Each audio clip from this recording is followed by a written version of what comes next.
Good evening. I'm speaking to you on a very cold, blustery winter's night, January the 28th, 2019. We've just turned the page of a new year.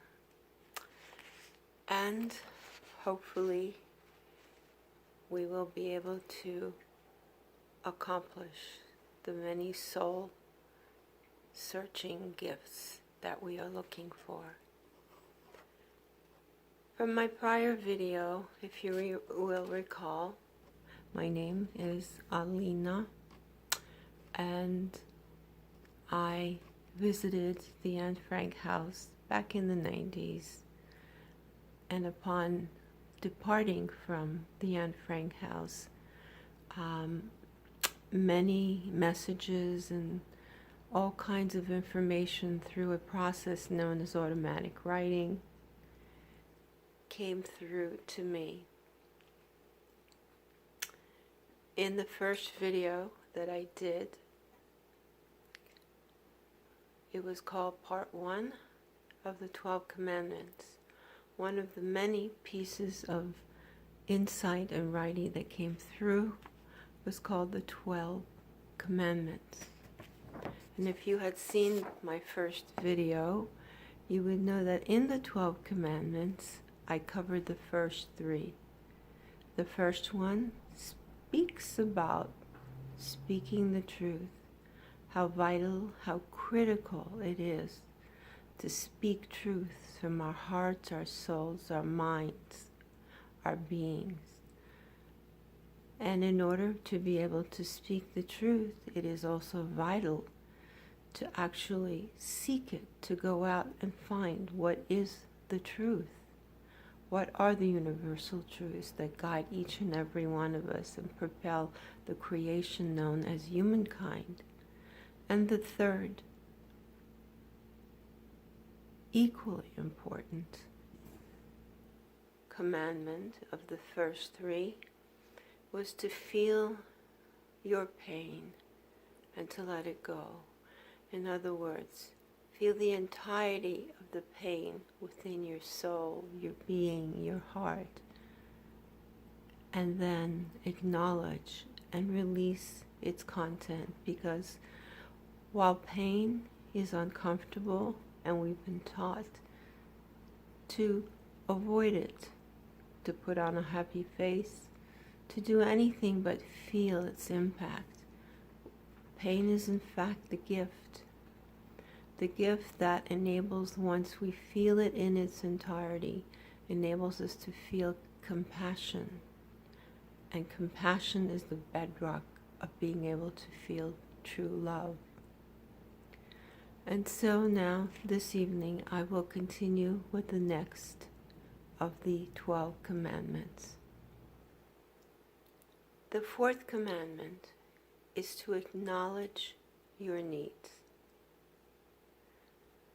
Those words sound and seem very simple to do, but in fact, they're quite complex, because, first of all, in order to acknowledge what your needs are, you need to know what they are. You need to have given yourself permission to know what it is that you are needing emotionally, physically, and every other way. So many of us have been shut down to the point where we simply don't know, have no idea what we truly need, or we're in denial of what it is that we need. And therefore, acknowledging what you need is in effect part of seeking the truth and speaking the truth. It's an extension of that. Because if you have sought to know who you are and what you need, then you then be in the position of knowing what those vital needs are. The next commandment talks about the following. It says, hold each man in your embrace and look into his eyes. Now imagine if every time you saw your friend or a family member or even someone you didn't know. In Europe, it's not at all uncommon for men and women and women, men and men, to embrace each other, give each other a heartfelt hug. It's less so in this country. But this commandment tells us to take it even one step further. Not only are we commanded to embrace one another, but to look into the windows of the soul, look into each other's eyes. And through that looking into one another's eyes, a vital life connection is made. Two souls are then communicating with one another at the deepest level. And when you think about it, when that kind of vital life connection is made, it's very difficult to come out with hurtful thoughts or feelings or statements. We would tend to be more loving and kind to each other if we took that step, that simple step. The next commandment says to speak in order to empower. Speak to empower. That is an enormous commandment. Again, so many of us have been taught life lessons from a negative perspective, which is don't do this, don't go here, you shouldn't do that, you shouldn't create, whatever they are, they're negative intentions. Well, this is the converse of that, which tells us that when we speak with other people, we ought to speak on their behalf, for their benefit, in order to make them feel higher rather than lower, to acknowledge truths about who they are in order to empower them or to enable them to self-empower. And the same goes for oneself. So many times when we are engaged in deep thoughts or maybe just experiencing the monkey mind, so many times what goes through the mind is all the negativity and the naysayers and the no can do thoughts. So the very same thing applies for us, so that we have a little voice inside our head that will say, I can do this. I can create. I can make it happen. I can forge that valley. I can. I can. So not only is it critical to speak words to empower others, because when we give someone the gift of self-empowerment, the energy that is created will infuse us as much as it will infuse that other person. And so we are benefiting at least two souls when we speak to others with the intention of empowering them and making them feel genuinely good. And so we speak to empower, we think to empower, we speak within ourselves with our own voice in order to empower ourselves. The next commandment, and I'm going to just go over all of them that we've gone through so far from top to bottom. The first one is to speak the truth. Next one is to seek the truth. Third one is to feel your pain and release it, let it go. The fourth one is to acknowledge your needs. The fifth one is to hold each man, which means human, male or female, in your embrace and look into their eyes. The next one is to speak to empower. Speak to empower to others.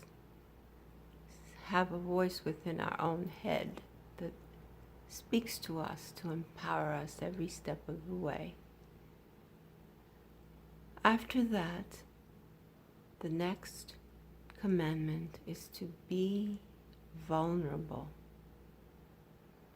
Now, what does that mean exactly? If you are in a state of vulnerability, you're in a state of receiving. If you're vulnerable, you don't have walls around you, because walls essentially cut you off from other people. I'm not suggesting that we be vulnerable in a foolish way, but I'm saying to be vulnerable, that the commandment speaks of being vulnerable in a genuine and heartfelt way, so that your soul can listen to what others have to say, and so that you yourself can listen to your own soul and hear what it is saying to you and how it's guiding you always, every step of your journey. So the commandment is to be vulnerable. Thereafter, it talks about, the next commandment is to be humble.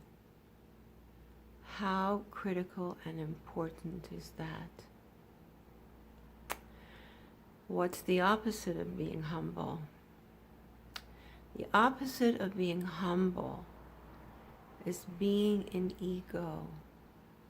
And what does it mean exactly to be an ego? To be an ego is to have a false sense of superiority, that you are more than, that you are greater than others. And the moment you have those thoughts and you act those thoughts out in actions, a divide occurs between you and others.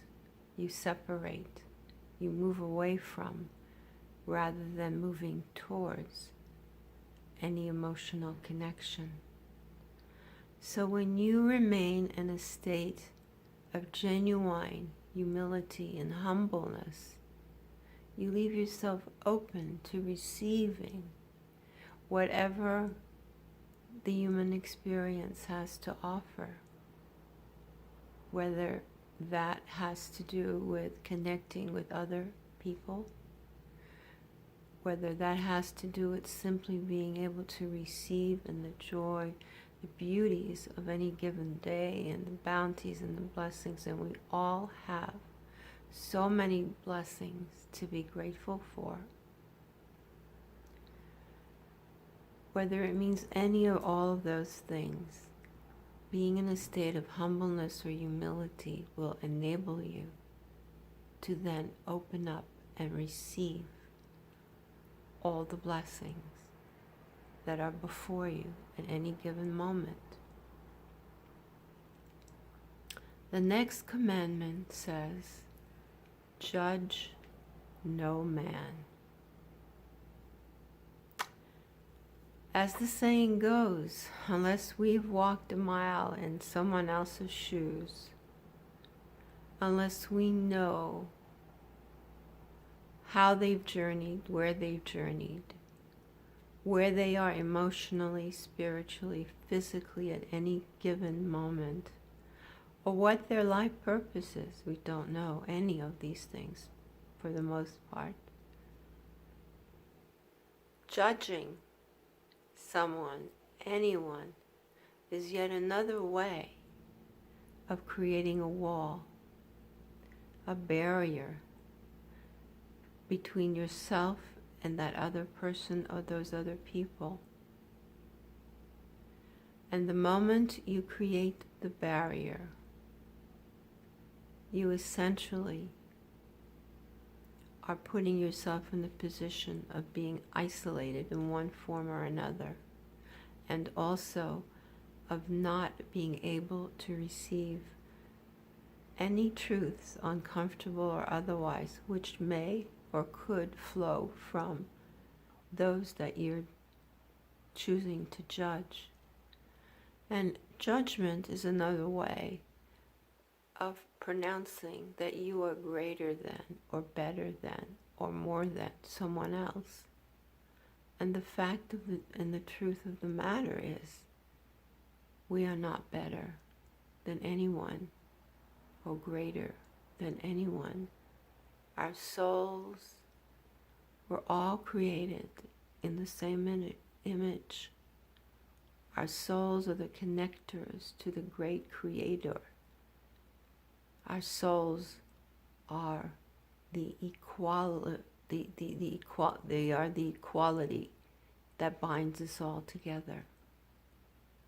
And so, the commandment is to judge no man, but rather, again, to being in receiving mode, listening, hearing, allowing, without judgment. Commandment after this one is to waste not. We are a very abundant country. We have a great deal. We have more than most countries. I remember going to Europe and visiting a department store, and it was rare to be able to get a bag into which you've placed your purchases into. You kind of brought your own bags. Well, it's a simple example of how we take so many things for granted, and we throw so much away, whether it's food or physical material things or just about anything. It's really telling us to be in appreciation for every small thing, and to recognize its worth, to know its value, and to give it its proper place, acknowledging and not wasting. The next commandment is to cherish the body that entrusts your soul. So very, very important. We're given this gift of a human body through which our ethereal soul operates. And this body is a work of absolute amazement. We think, we breathe, we move, we feel, we experience, we know, we create things with our hands. It's amazing what our bodies are capable of, and in fact, our bodies and our thought patterns are capable of far more than we could ever imagine at this time. That being said, it is vital to be conscious about how we treat our bodies, the foods we place into our bodies, what we do with our bodies physically, sexually, socially. Our bodies are the citadel of our souls, and therefore need to be cherished and loved and appreciated. And so with that, I have provided you the last of the 12 commandments, which I'm going to reiterate one more time from beginning to end. At some point, I will be able to reference this writing for anyone that chooses to download it, print it out. So again, here are the 12 commandments. Speak the truth, for it is the light of your soul. Seek the truth, for only in seeking it can you speak it. Feel your pain and let it go. It is the ultimate gift of all creation when it is felt and creates the bedrock of love. Acknowledge your needs. Give yourself permission to know what your emotional, physical, mental, spiritual needs are. Acknowledge and fulfill. Hold each human in your embrace and look into their eyes, for the eyes are the windows of the soul, and you will connect soul to soul, engaging in an act of love, giving and receiving. Speak to empower, so that the voice within your head empowers you every step of your human spiritual journey, and the words coming through your lips will bring an uplifting energy to all those you connect with when you speak to empower them as well. Be vulnerable, be genuinely vulnerable, so you open up the floodgates of receiving the bounties and miraculous blessings that are all around us. Be humble, filled with humility, for no human is better than another. And in that humility, you leave yourself in a state of receiving and receiving innumerable gifts. Judge no man. Judgments only create barriers. Barriers separate, and separation creates isolation.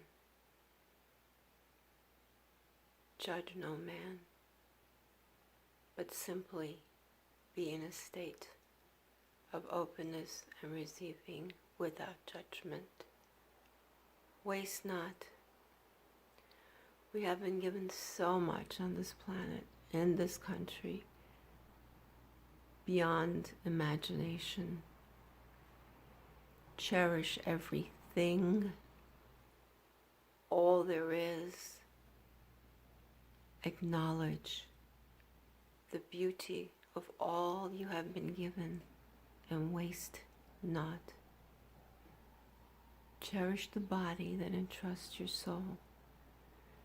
Your soul is the everlasting, eternal spirit force that is expressing through the body. The body is a miraculous instrument that can see and hear and think and be and feel and move and create. It is beyond belief, a miracle.